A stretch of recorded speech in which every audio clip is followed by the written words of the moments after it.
ha dicho el señor Pizarro, y bien dicho está, que este caso, este controvertido caso, no puede quedar para ser juzgado por la historia, que debe ser investigado y sancionado por las actuales autoridades. Porque de lo que estamos hablando, más allá de si la intervención de un gobierno extranjero que nos invadió por unos móndrigos pasteles en unos ayeres ya mullidos,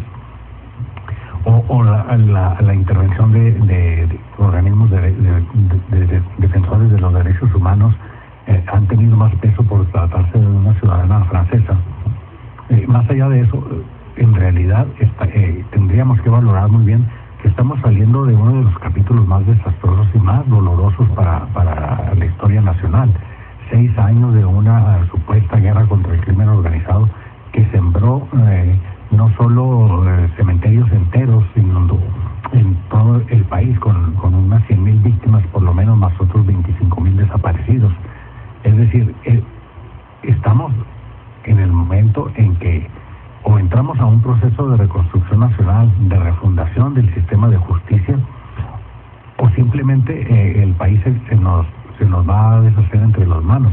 Es necesario en estos momentos para el bien del país, esté quien esté en el poder, que se posibilite un gran proceso de sanación colectiva en la comunidad, porque si bien los casos de las muertes y desapariciones son los más dramáticos y más brutales, que nos hablan de un desgobierno con una ambición de poder desmedida, son los más dramáticos, pero en realidad a todos los mexicanos nos afectó. Y no estoy hablando en el caso de Juárez, por ejemplo, de la imagen de la ciudad. No, de lo que estamos hablando es del dolor, el sufrimiento, el miedo colectivo, la desolación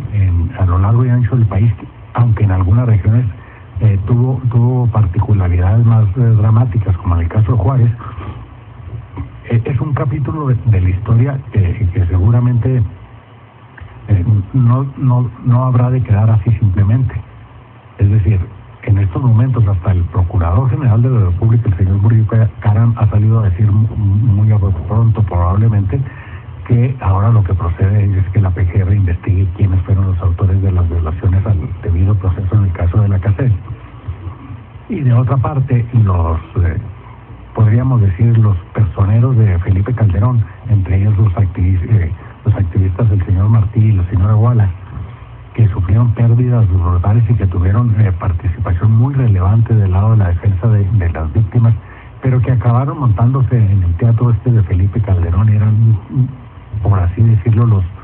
las figuras consentidas del panismo nacional, a grado tal de que la señora Wallace fue candidata por el PAN en la pasada elección a jefa de gobierno, ¿no? Es decir, se les dio un trato muy especial, y ahora salen a protestar. Probablemente algunos de sus argumentos sean razonables, pero en los hechos lo que estamos hablando es de que se abre la posibilidad de un proceso de reconciliación nacional, pero que tendría que partir del establecimiento de la verdad histórica. ¿Qué es lo que ha pasado en México en estos 6 años? ¿Cómo, por qué y para qué se declaró una guerra al crimen organizado cuando el país no estaba en una situación de inseguridad generalizada? ¿Cómo, por qué y para qué se atacaron a algunas organizaciones criminales y a otras se les dejó operar libremente? ¿Cómo, por qué y para qué el gobierno de Felipe Calderón y Genaro García Luna se puso al servicio de los estamentos más brutales del gobierno de los Estados Unidos para operar una estrategia de contención contra las drogas que no es más que una mera simulación? Y no estamos hablando de interpretaciones, los hechos así lo demuestran. Estados Unidos sigue inundado de droga. La facilidad para conseguir droga que pasa por México es la misma. No se ha encarecido el producto. Es decir, la industria del narcotráfico sigue operando y siguió operando durante los 6 años de Felipe Calderón conforme a los estándares de siempre, ¿no? Es decir, vivimos una gran simulación, pero que ha tenido un costo social, un costo de pérdida de energía en el país, de desolación, de sentimientos, es una rasgadura del tejido nacional. Ahora que les gusta hablar tanto del tejido social, bueno, pues este tejido social está brutalmente desgarrado a lo largo y ancho del país por estos 6 años de una guerra en la que probablemente uno de los resortes haya sido la necesidad de Felipe Calderón, después de haberse robado las elecciones en 2006,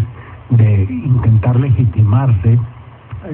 así sea bajo la impronta del ejército, sacándolo a las calles innecesariamente, sin ninguna estrategia, sin ningún plan predefinido, en una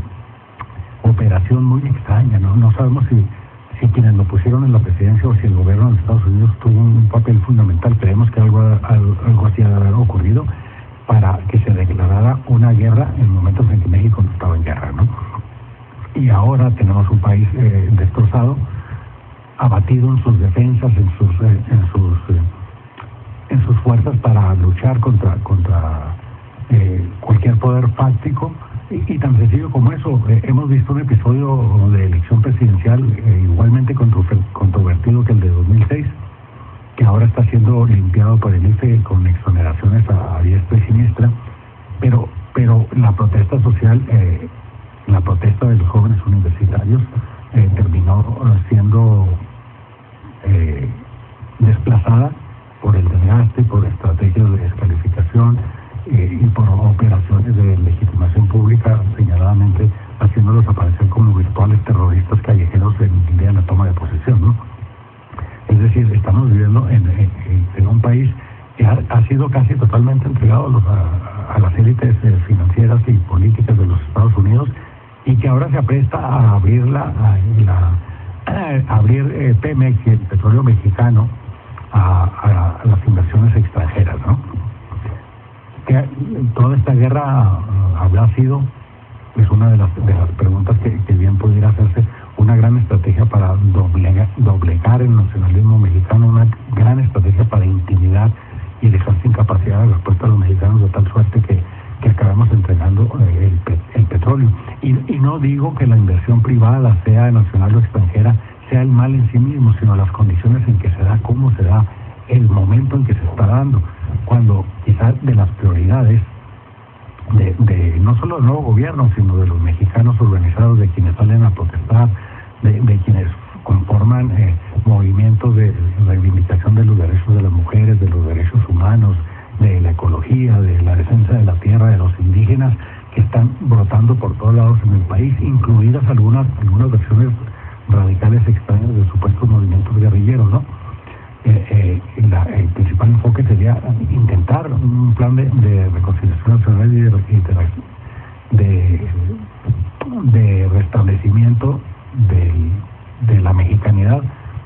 pero un proceso que nos permita sanar como nación, pero el cual solo puede partir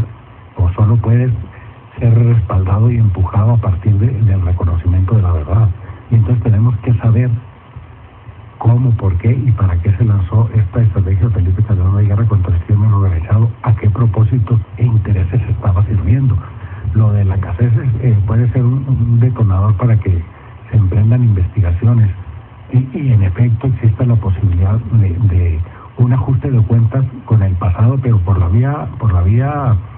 jurídica, no como en aquellos casos de las comisiones de la verdad que desde los 70 para acá se han estado demandando y algunas se han llevado a cumplimiento cuando ya no hay posibilidades de tener información para reconstruir la verdad histórica. En otros países se ha hecho, en Chile todavía se está viendo lo de la dictadura, en Argentina los abusos de los militares, en España están vetados todavía, pero demandando el ajuste de cuentas con el franquismo y ahora con sus políticos que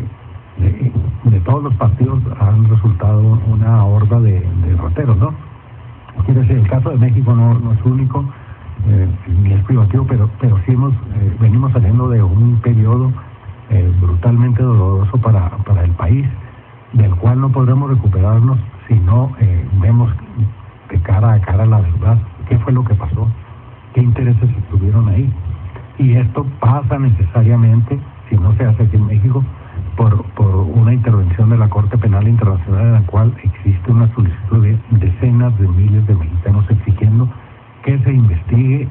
al expresidente ahora Felipe Calderón, a Genaro García Luna, al secretario de la Defensa y a muchos otros personajes que tuvieron un rol protagónico en esta supuesta guerra contra las organizaciones criminales, que por cierto, 6 años después no solo siguen presentes, sino que tienen una capacidad mayor todavía de armas de fuego, gracias en buena medida a la intervención del gobierno de los Estados Unidos, que surtió de armas a las organizaciones criminales por la vía de la operación Rápido y Furioso. Es decir, los narcos mexicanos no solo gozan de cabal salud, sino parecen estar más fuertes para eventualmente denunciar al Estado mexicano. No sabemos si lo han hecho, pero de momento la tendencia, si lo medimos el número de homicidios, no ha cambiado entre la recta final de Felipe Calderón y el comienzo de Enrique Peña Nieto. El promedio de números diarios es similar, quizá ligeramente mayor ahora, pero desde luego es un gobierno que está iniciando y que parece tener otras prioridades, que no está mal que se enfoque el presupuesto y los esfuerzos a una gran cruzada nacional contra el hambre, contra la pobreza, pero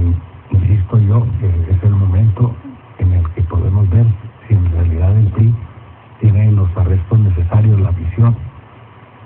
para lanzarse un gran ajuste de cuentas y refundar el sistema de justicia penal y llevarnos a una reconciliación nacional. Por lo que se ha visto hasta el momento, pareciera que no queda claro una respuesta afirmativa en este sentido. Por lo pronto nos tenemos que ir, nos encontraremos aquí mañana en hilo directo con los demás conductores. Don Pepe, gracias por